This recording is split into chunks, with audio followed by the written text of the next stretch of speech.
Hello, true believers. This is Babbitt Only, and it's been a while since I've done one of these police vlogs, kind of to explain the culture, the customs, the traditions of the police over here in the Philippines, where it's known for, even the International Criminal Court is addressing how the police activities are here.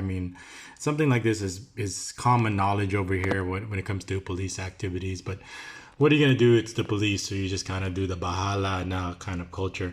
I was supposed to do this vlog yesterday, and most of the mornings that's when I do most of my vlogs, and then during the afternoon is when Hero and I get busy with his football training. But yesterday it was a unique day, or a different day, because I just realized it was Valentine's Day. So this is one of those times where I have to also service the boss. And after a while, after all these years, it's work, but it's one of your duties as a husband. You got to keep the boss happy. So I was busy all morning with that. So finally that was finished. But after that was finished, I had to go training. So I was with Hero for football. So I was exhausted yesterday and didn't have time for this. So happy belated Valentine's Day to everyone out there. I hope everybody had a good Chinese New Year and Valentine's Day. So back to vlogging. So over here, what we have here is the chief of police over here in Bocaue. He's down there on the floor. Hey, it kind of looks like me there. Chief of police. He's the chief of police. He's just not just a low-ranking police. He's the boss of all the police there in Bocaue, and he was arrested for extortion. And if you look at the news article, so if you go back to the news article, this was back in September 2018. Bocaue club owners here and some of the personnel of the town's police, here let's just read it, police station, are quietly celebrating.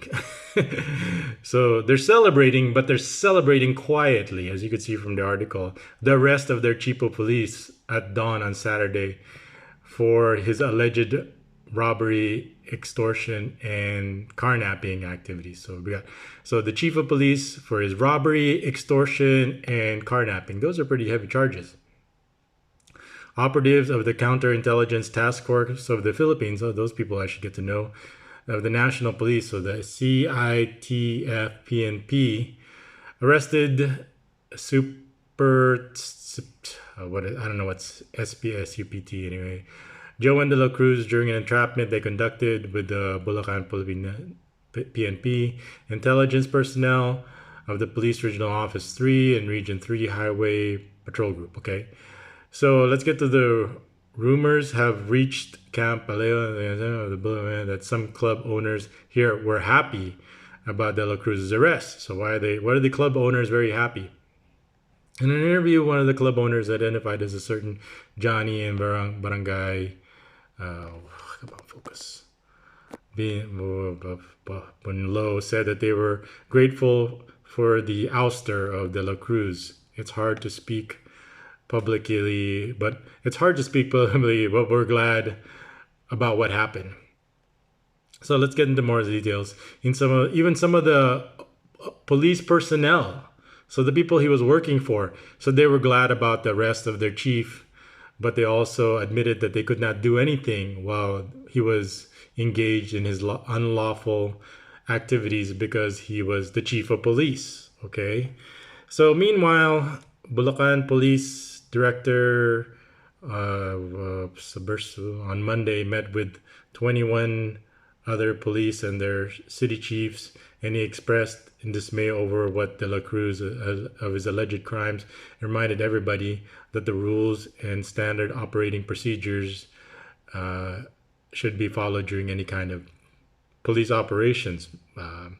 Sure. So the entrapment of De La Cruz stemmed from the complaint of a brother who walked into the station of a of a drug suspect was apprehended because of the police in a drug operation. So this was a brother of a suspect that was nabbed during a drug operation.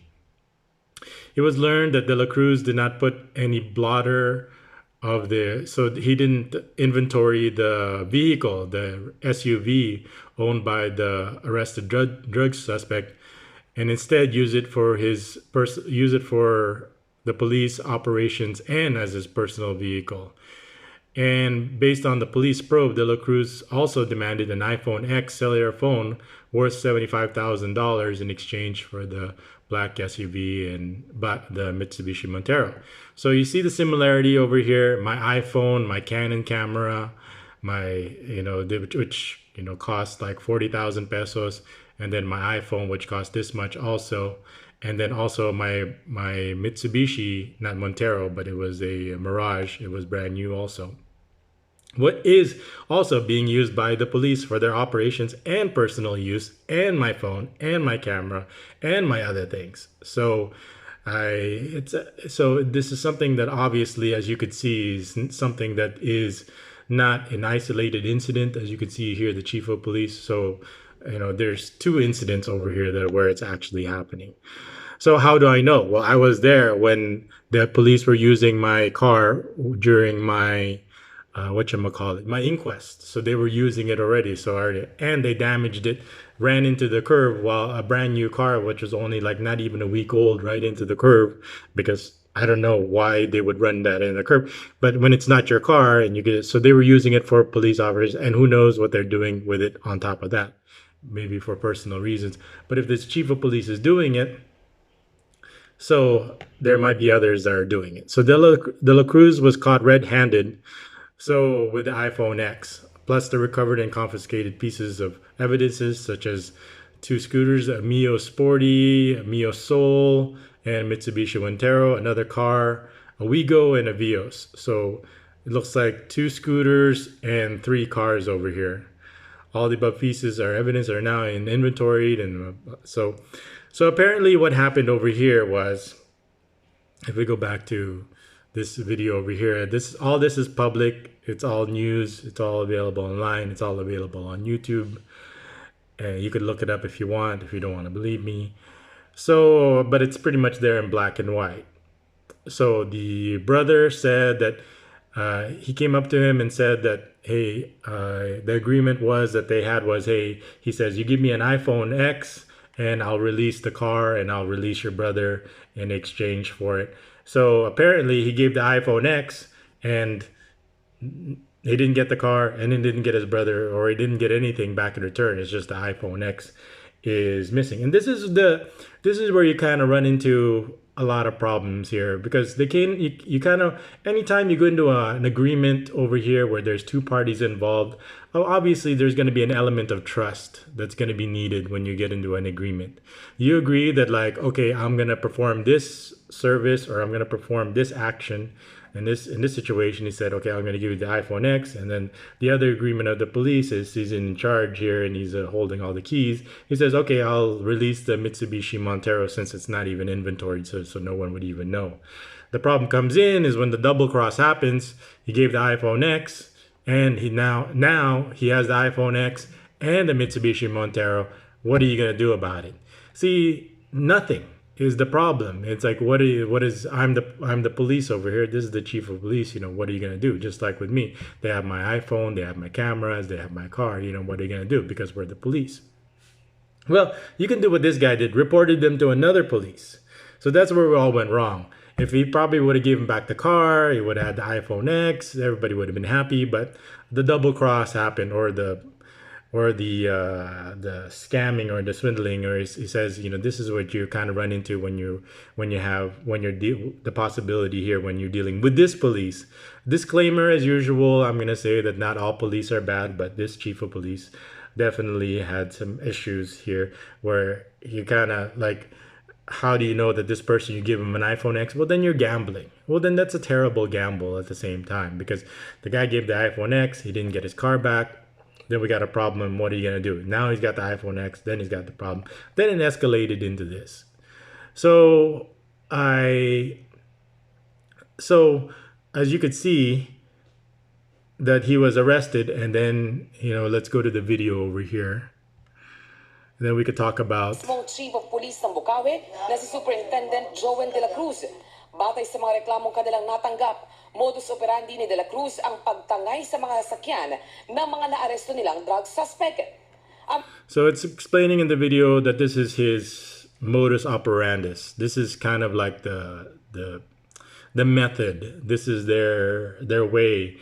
They arrest somebody and they take all their things, and he just pockets them and doesn't inventory them, doesn't use them as evidence, doesn't give them back. Obviously, once the case is finished, regardless of what happens, you're supposed to give it back. But obviously, if you don't inventory it, then you could just say it disappeared. Mga nakukumpiskang sasakyan, hindi sinasama sa inventaryo ng mga ebidensya at ginagamit pa ni Hepe sa mga opisyal at personal niyang lakad. Isa sa mga reklamong natanggap. So this is what that statement was saying, that the police would arrest people and then confiscate a lot of their assets, and they wouldn't inventory it, and they would use it for personal use. Is that's what ng CIDF ay ang idinulog ng kapatid ng isa sa mga drug suspect na natangayan daw ng SUV sa drug operation noong September 5. Para mabawi ang sasakyan, hiningan daw sila ni De La Cruz ang pinakahuling modelo ng isang mamahaling cellphone.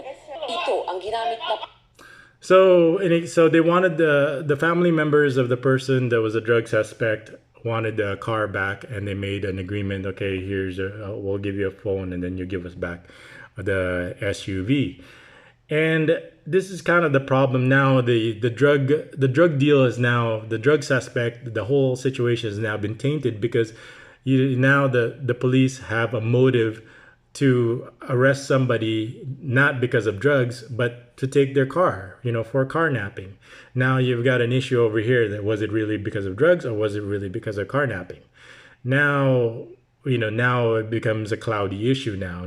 So this person is now a drug suspect, so the police can legally take their car, but the problem comes in is they didn't inventory it. So, and then how often does he do this? How often did this happen? Pain sa entrapment operation. Nang maiabot na ang cellphone, doon na siya inaresto ng mga kapwa niya pulis. Nakuha mula kay De La Cruz ang 3 cellphone, kabilang ang hinihinging mamahaling telepono, 2 baril at... No, okay, I stand corrected. It says over here in this news, in this news video over here, that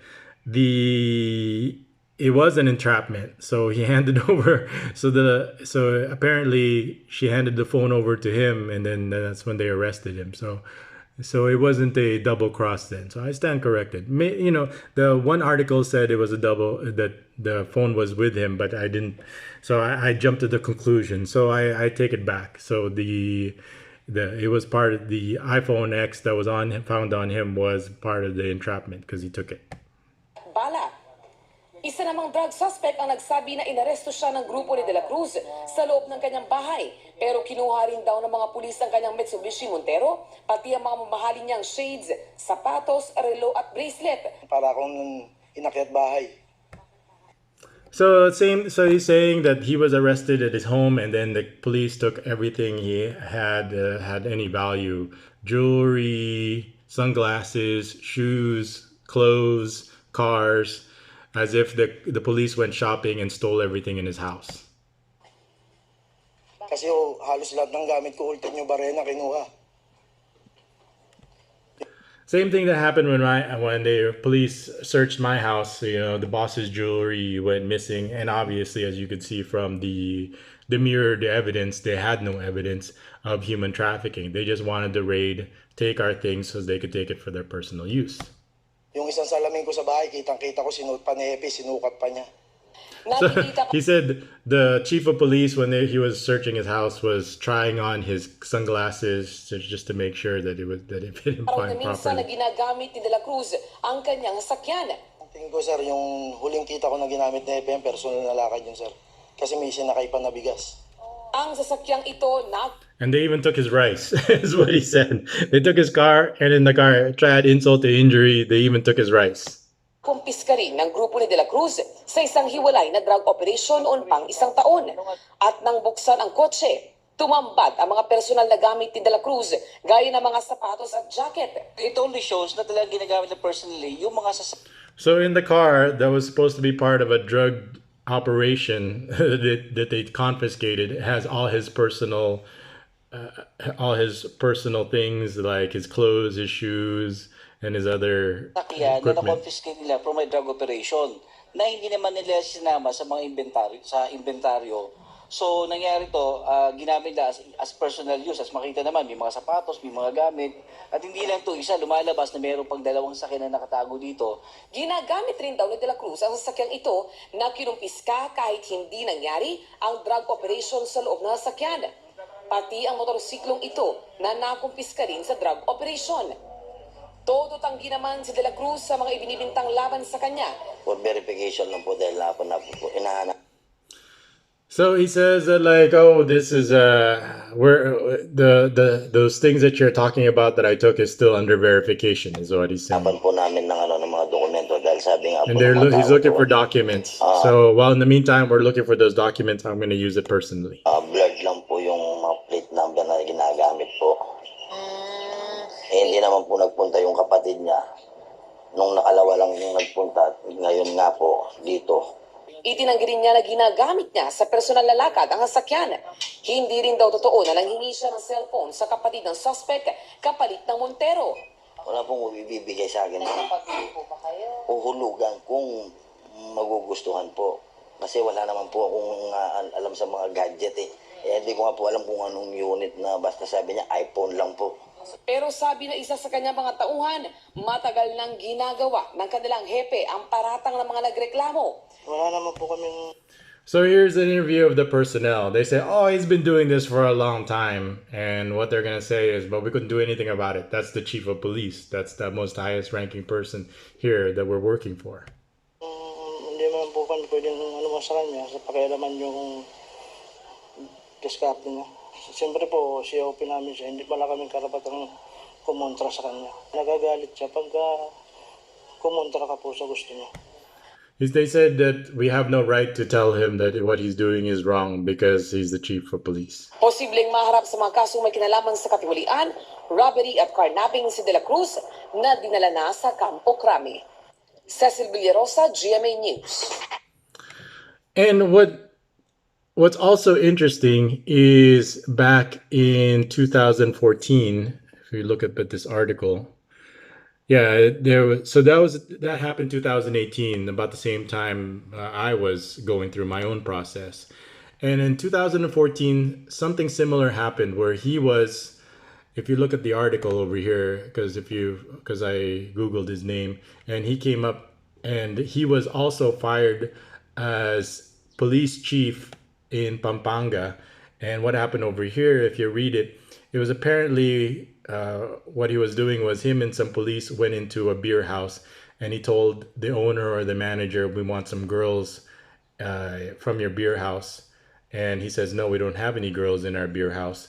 And he goes, what kind of beer house is this? He says, show me the women workers. The police officers allegedly wanted to take some of the girls out, but the owner, Andres, denied the request, which reportedly angered the police chief. The complaint said an argument broke out between the owner and the chief of police, who reportedly uttered invectives. Okay. Police said the 7-year-old said that after they saw the father arguing with the police.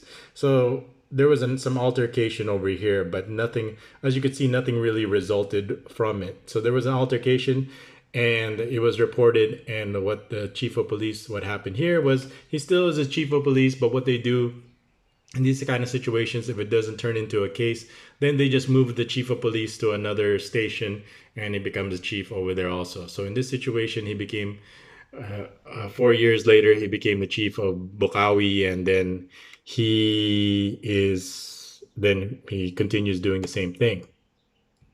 So now, so let's go back to, so let's explain, why, what, how, what happened. And this is what I always say about here in the Philippines. There's no morals. There's no ethics. There's no right, there's no wrong. It's what you can't do in that moment. Okay. The things that the consequences of tomorrow or next week doesn't matter to the consequences of the actions right now. Right now, if he took the action, if he took the car right now, he took the drug money, he took the drugs or whatever it is that assets that he's taking, he took it because he could. Regardless if it's right or wrong, standard operating procedure, if it's ethical, there is no ethics here in this situation. We have people, because of the culture, we have people living for the now. And also because how else was the chief of police going to have an SUV? How else was he going to have, could you say he could do it through hard work? He could do it through his job. If he did, then he wouldn't need to do this. If that's the case, then maybe they should do something where they can have their own SUV without having to carnap or resort to extortion. That's not really for us to say. But what we are saying here is that over here, what we have is the chief of police itself doing these things, and there was nothing, and he was doing it and he's done it more often, and there was nothing stopping him from doing it until now. And you could say that this is an isolated incident, but as you could see, something similar already happened to me. And I, and I, of course, I have evidence, I have proof, I have firsthand knowledge of this also happening to me. And if it's happening to me, as you can see, it's happening to other people. And it's not a matter of why, what, when, where, there's the rhyme or reason. There is really no rhyme or reason. This is where we're talking about the culture and why the Philippines become so dangerous. And then what is the most dangerous people here in the Philippines? As you could see, the police over here was acting in this article were acting as customers of this beer house. And if you talk to any girls in that industry, they know that the police are, if not the biggest customers of these situations. That's what they'll tell you. Obviously, I have no experience one way or another, but that's what they tell me. That they tell me secondhand. Whether they have a reason to lie or not, I don't know. But from that article, it supports that statement. What a lot of the prostitutes would say that work in that industry, that they would have to do these extra services that the police would be asking them to. And that was what that article is supporting. So back to you're saying, Bebel only this was back in 2018. Yes, we got bad apples, so they have to be weeded out. And so what we have to ask the question now is, why you bring this up? Well, the funny thing happened was this was happened a long time ago, and the reason why I know about it is because the boss knows this person. Oops. And where am I at? Where am I? So the boss knows this person.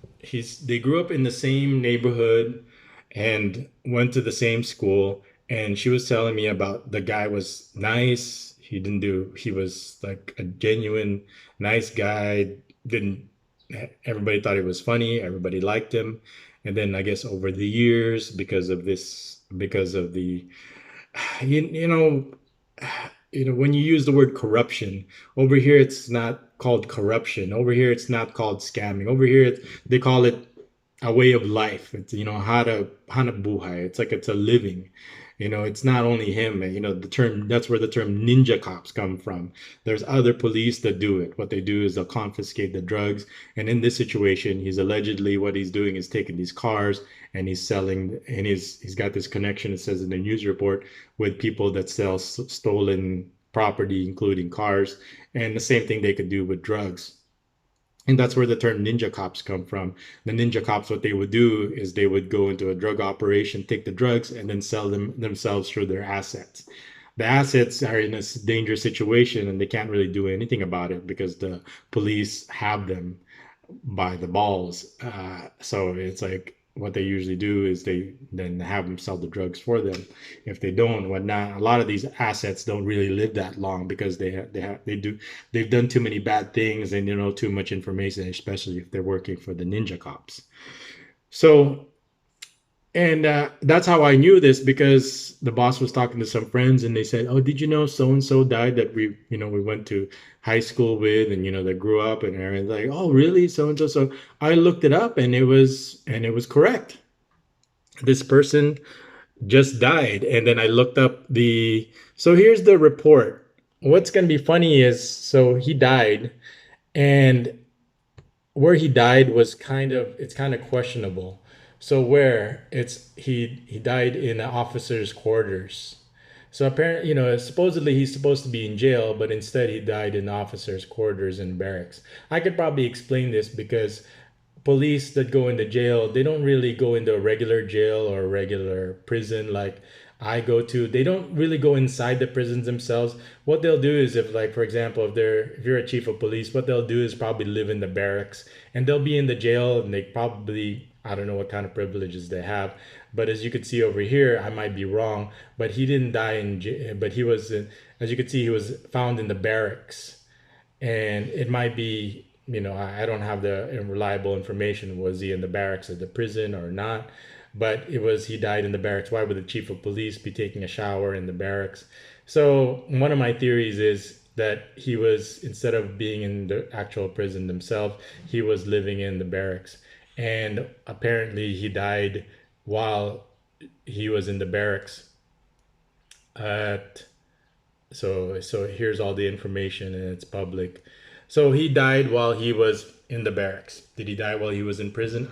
Like I said, this happened in 2018, so it's a long process. So he could be still incarcerated. I know carnapping, especially if it's qualified carnapping, has no bail. So while he's waiting for all his, or he might have been, I don't know. I don't have any information on that. But what I do know is that he died. And you could probably ask, why are you dancing on the man's grave, or something like that. And maybe not, but I just wanted to share, like, the reality of here in the Philippines, of people that should be more concerned about is people like this. Okay, because you have something that they want, they can create a situation or a scenario. You could be all of a sudden you could be a drug dealer, so they can take your assets, they could take your car, they could take your property, they could take your valuable items, because and then they won't inventory it. And then they have motive. Their motive of stopping crime all of a sudden goes out the door when they're using this as to gain material wealth. So it's like, Police Chief Joan de la Cruz, rest in peace. And if you look at the comments in that video, you could see what other people is thoughts on it. My thoughts on it, because I have my own personal experience that I'm sharing. I also wanted to share other people's experiences when it comes to dealing with the police. And when you're dealing with something this bad, it gets very dangerous, and you have to keep that in mind. If you're just visiting over here, that's not such a likely possibility that you're going to be involved with bad police like this. But if you're going to be living here in a long time, and you're going to be interacting with people, like you're going to be interacting with the locals, with the natives, then there is a high possibility that you're going to be running into people like this. And the key is surviving. You just have to survive and get through whatever it is that's going to the process. Just like I survived. And apparently this person didn't survive. If he was in prison, let's just say for argument's sake, he was in prison, he was in the barracks. He died at 46 years old. I'm actually, in that age range, and I was in prison, and I was in prison under harsher, more terrible conditions than he was. But I lived and I survived, and I get to be with my family and be happy with them another day, and get to vlog again and get to share my experiences like I was doing before, both good and bad. But this person couldn't survive, even if he was just in the barracks. And from my own experience, my own personal experience, prison in the Philippines, in a third world country, well, not in this kind of, where he was in the barracks instead of the actual prison itself. What actually is, you have to put yourself in the, like, I need to survive this. I have to survive this. I have to do this for my family.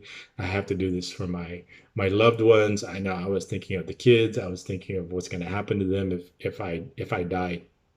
in here. So I had to survive. I had to do everything. And there's a lot of times where I thought that this was the end of my life. But I mean, where those situations are, when I was brought outside by by Paris, the chief of the police that arrested me, and he was asking me for more money, and he actually wanted my iPhone.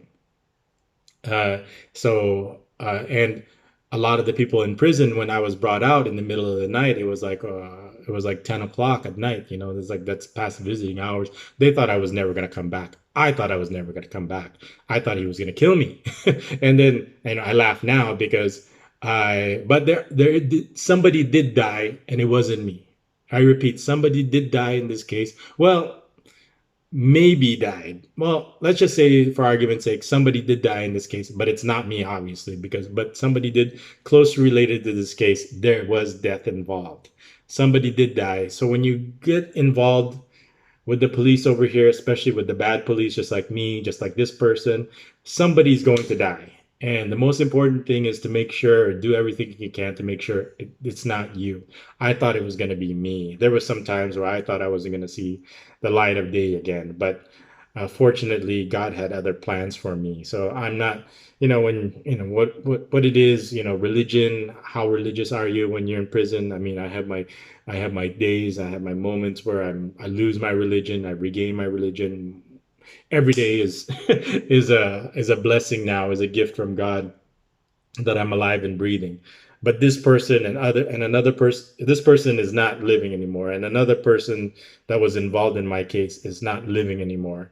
And these things are going to happen once you get involved in these kind of situations, and the only key thing you could do is try to survive.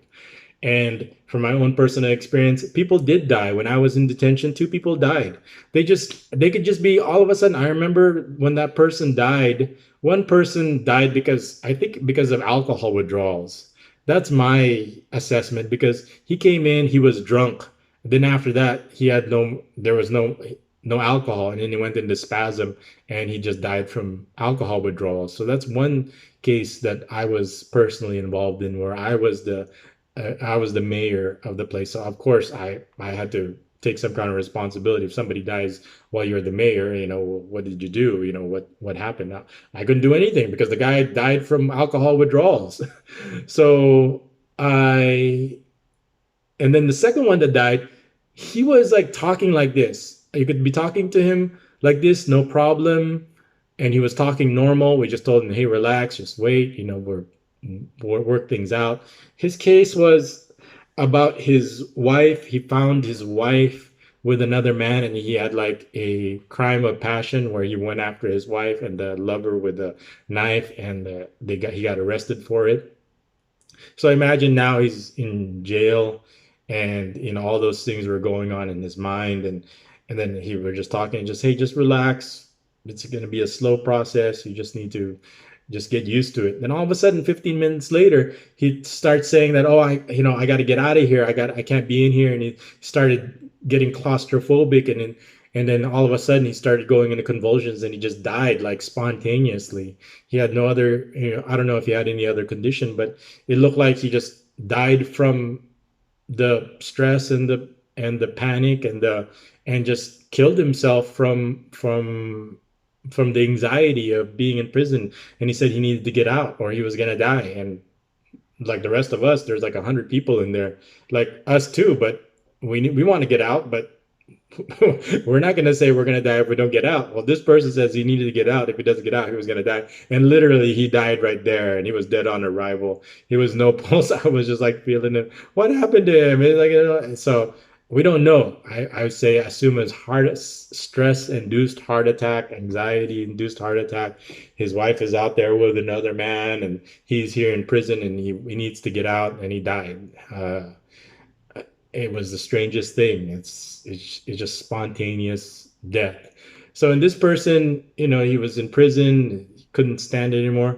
So if he got convicted, I don't know how long he's going to be in prison, but look on the bright side is at least his suffering has ended and his fight is already over, and he's not going to be extorting anyone or anybody else. So, to wrap this up, like I said, there's a couple of themes in here. It's like surviving prison is important, which is something that I did. And obviously, this person couldn't, if he was in prison. If it wasn't, then I take it all back.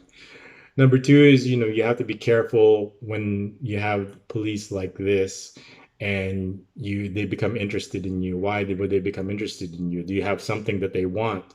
And then they can make it, basically accuse you of anything, even human trafficking, even if there's no evidence of it, so they can get whatever it is that you have. Do you have something? Do you have something that's valuable? Of course, everybody has something that's valuable. Then you could easily be a target by this person. May he rest in peace, but at least he doesn't have to do this anymore.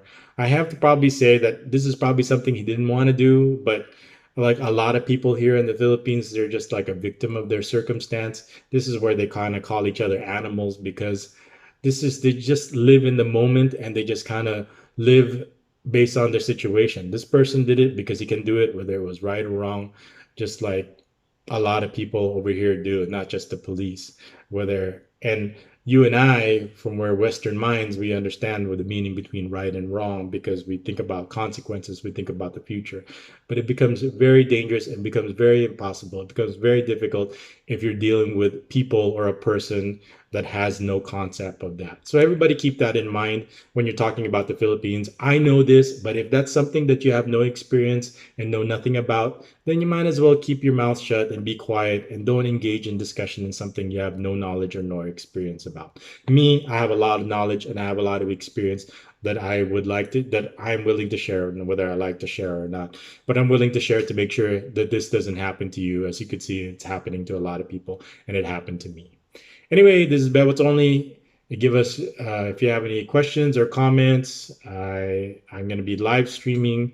I'm still looking for somebody. I left messages with people to ask if they would want to live stream with me, but I can understand why they wouldn't want to live stream. But like I said, in Chief Joan de la Cruz's defense, he was just uh, here in the Philippines, the culture, it's not a matter of right or wrong. It's just he was just living in the moment, and the moment, that's what he thought was, regardless of what was happening, and what he did now for what's going to happen for the rest of his life didn't matter, and now there is no the rest of his life. So in his defense, why are you worried about being in jail for the rest of your life when you could die at any moment? And that's what happened to him. So be careful when you're here in the Philippines that you might be dealing with people like this, but who cares about what's going to happen in the future? I'll go ahead and take something from you right now, because I don't know when I'm going to be dead, and there's no future. And you can make that argument for him, that like, why worry about going to jail, because you never know when you're going to die. And here he is. He's dead, and I'm alive, and another person is dead that was involved in my case. Who that is, I'll be more than happy to share. Just subscribe, and I will tell everybody in due time. As you can see, I'm always communicating, I'm always vlogging, I'm always letting everybody know the updates of what I'm up to. So I'm not going to leave you guys high and dry. Anyway, this is Bebo Tony. Thanks for watching.